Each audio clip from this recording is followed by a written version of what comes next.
कायर पाकिस्तानी दरिंदे आतंकवादियों ने कश्मीर घाटी को फिर लहूलुहान किया है। दक्षिण कश्मीर के कुलगाम के एक स्कूल में काम करने वाली एक हिंदू महिला टीचर रजनी बालाजी की जिस प्रकार निर्मम हत्या की गई है, ये मानवता का कत्ल है। पिछले दिनों कश्मीरी पंडित राहुल भट्ट साहब हो या टीवी कलाकार अमरीन भट्ट हो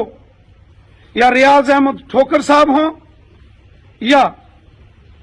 वहां के अंदर काम करने वाले पुलिस के जवान कादरी साहब जो अपनी छोटी नन्ही मुन्नी बच्ची को लेकर स्कूल जा रहे थे, पाकिस्तानी कायर दरिंदे आतंकवादियों ने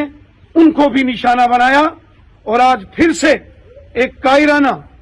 हरकत इन कायर पाकिस्तानियों ने की है। जैसे राहुल भट्ट जी के कातिल आतंकवादियों और टीवी कलाकार अमरीन भट्ट के कातिल पाकिस्तानी आतंकवादियों को हमारी सेना और पुलिस ने 24 घंटे के अंदर अंदर उनका सफाया किया। श्रीमती रजनी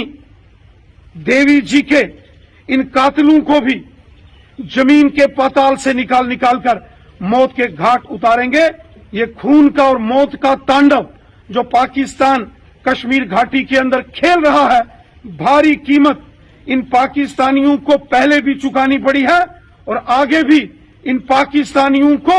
इन कुकर्मों की, इन पापों की, इस जघन्य अपराध की भारी कीमत पाकिस्तान को और उनके इन आतंकवादियों को चुकानी पड़ेगी।